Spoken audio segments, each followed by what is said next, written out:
Good afternoon, everyone. Thanks for joining me in this video. Today remains April 29th, being Tuesday, 2025. Now, the current lead counsel to Nnamdi Kanu's legal team, Senior Advocate of Nigeria, Cano Agabi, has stated that according to the proceedings of the court, the scheduled days, on the 2nd, that is on Friday here this week, there will be a cross-examination on the mass witnesses. So those people who came to testify and present their document, they said it's, the evidence they have against Nnamdi Kanu. They will cross-examine them, okay? They will ask them questions and so on and so forth. But before we go forward, there is something I want to draw your attention to. Both those who are supporting Nnamdi Kanu and those who are against Nnamdi Kanu, the truth remains that there is no gun recovered from Nnamdi Kanu. Nnamdi Kanu have never been seen with a gun. Nnamdi Kanu have never been seen with even a knife. Nnamdi Kanu have never been, held responsible for any attack. All right. Now, the crime the federal government said he committed is because of the broadcast he did in London. And again, the question remains. Anyway, we're expecting a lot of questions on Friday, okay? The question remains, where did he commit, or where did he broadcast the said broadcast that you people said is a crime? It's in London, okay? So if it was in London, how comes about the jurisdiction of Nigeria trying the broadcast that was made in London? Does it mean that London doesn't have law? We are going to have interesting time ahead. Anyway, nobody knows what is going to happen, okay? But all I know is that at the end, Nnamdi Kanu will be freed. But the conspiracy against Nnamdi Kanu is much. The man is a strong man. If not, by now he could have succumbed to anything they will bring to the table as negotiation. Maybe even disowning IPOB or said, no, I'm not going to fight for, Biafra freedom anymore. Okay? Anyway, let's listen to Cano Agabi and Ando Ijimako before we move forward. From PW1. Are you comfortable? We're very comfortable, but first of all, we thank God for today. We thank God that the matter has eventually kicked off without rancor. You needed to have been in court to observe the proceedings. All the parties cooperated, and PW1 testified. PW1 is Mr. AAA, as he was designated. He investigated the matter 10 years ago, and today he came and gave his evidence and tendered documents. The matter is very simple. The state has a case against our client, and we are defending him. And for the first time, the matter has been opened, and we have heard what the evidence is. On Friday, we are coming back to cross-examine him. But in the main, the matter has commenced on a good note, very sound note, very civilized trial. And we hope by the grace of God we'll continue on this note and get to the end. All right.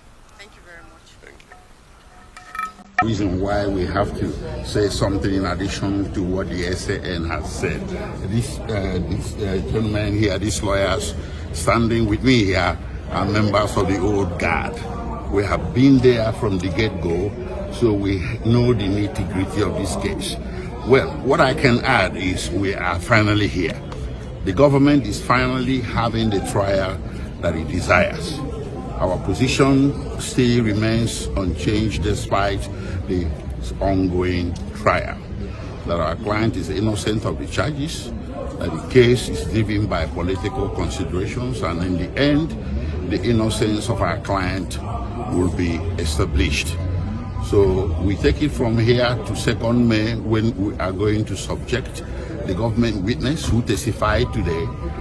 We are going to submit him to, or subject him to cross-examination, and then the truth shall begin to be revealed to everybody. Thank you very much. All right. We appreciate you always being around to cover this very political trial that has been ongoing for the past 10 years. They are only deceiving you. And if you allow yourselves to be deceived, things can only get worse. Fulani terrorists will take over your land. Time and time again, I have warned you on this very matter, but some of you never ever listened. I told our Yoruba friends that this thing you're supporting this very evil government you're supporting, when they tagged IPOB a terrorist group, you supported them. You are going to pay a very heavy price for it. Had the Yoruba journalist stood up and said, IPOB did nothing wrong, you cannot tag them a terrorist group, believe you me, by today, you will not have Fulani people occupying Yoruba forests and farmlands. Because in this life, what goes around comes around.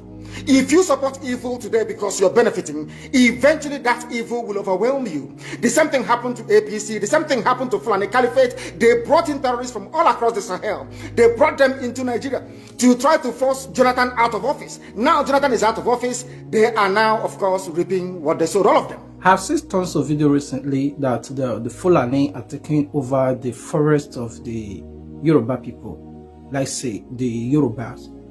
The issue now is that what do you think that the Yorubas are mixing, or what do you think that Yoruba did wrong that makes this Fulani to take over their forest, and what should other states do to avoid these same occurrences in the future?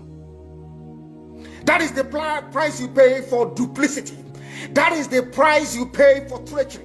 That is the price you will continue to pay until you rise up and say enough is enough. It is up to you to do it.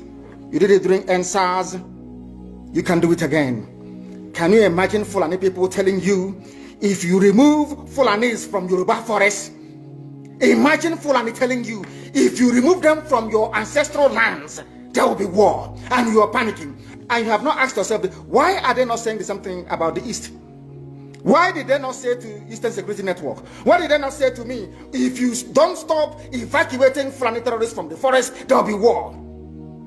Because they know, they understand psychologically that you don't have what it takes to resist them. Your lives are being taken away from you. Your forests are being occupied. Your mothers are being raped. Your daughters are being abducted. And the whole national government, presidency, is supporting such people. And you're telling me that Nigeria is viably sustainable. Is that what you're telling me? That somehow this contraption is sustainable, it is viable. It can never be. Because the more you stay in one Nigeria, the more you are inviting the Fulanis to take over your ancestral lands, take over your villages, and to make life a misery for you. That is the end game. That is the outcome. If you doubt me, go and do a bit of research. Ask yourself, who are the Hausa people? Who are the Nupe people? Who are the Bachama people? All of these people were steamrolled by the Fulani march to the Atlantic Ocean. And now they're in Yoruba land. They're in their forests. They are in their forests. And who is going to drive them away from there? If not the Yoruba youths. Forget about your useless governors. Your elders are very strong. I love Yoruba elders. The way they behave, the way they talk. Very, very strong. They said they support Akeredolu. This is the governor of Ondo State. They support him in what he's doing. People must come out to say that enough is enough. When you travel to the north, do you live in the forest in the north? The Igbo people in Sabongeri in Kanu, are they living of course it's Hausa land, are they living in the forest? They came to the town, they work very hard, they build houses, they build mansions, they develop the entire place. Is that not what they do? What are Fulani people doing in our forest? Nobody can answer that question. They say that they're pastoralists. World aspiring to be a member of the UN Security Council, where you move cattle from place to place. Are you people well at all? You so-called Nigerians, are you normal in the brain? I'm asking you a simple question. Show me a country that aspires to be in the 21st century, moving cattle from place to place, telling me they're grazing. Which country is that? Please tell me. All of you don't have any shame. When you have people, an entire presidency coming out to defend a very primitive, archaic agricultural practice, then you know you're in very serious mess. You are in one almighty trouble, I'm telling you. People are in a mess. The Holland that you get your pig milk from, do they move cattle from Rotterdam to Amsterdam? I'm asking you a simple question. But they produce the pig milk that you're drinking every blessed day. Why can't Fulani produce pig milk in Sokoto? Why can't they produce Carnation milk in Kanu? They have the cattle. Before the white man came, did you see any Fulani in your forest? All these people talking rubbish about movement of cattle and movement of... I'm asking you, before Britain came and handed over Nigeria to Fulani, ask your grandfathers, please, or your grandmothers. Centuries ago, you have to go back to history to understand how Nigeria came into existence. Fulani has been expanding from day one, from Senegambia. All the way from Senegambia, they've been expanding, and now they are in Okigwe. All the way from Senegambia, they are now in Okigwe. You are setting up yourself to become like the Hausa people. Remember when Hausa was supporting Fulani? We are Hausa Fulani, we are Hausa Fulani. Where are the Hausa people today? I ask you. Where are those Hausa people today? Do you see them anymore? They're saying we are Hausa Fulani, we are Hausa Fulani. Do you see them again today?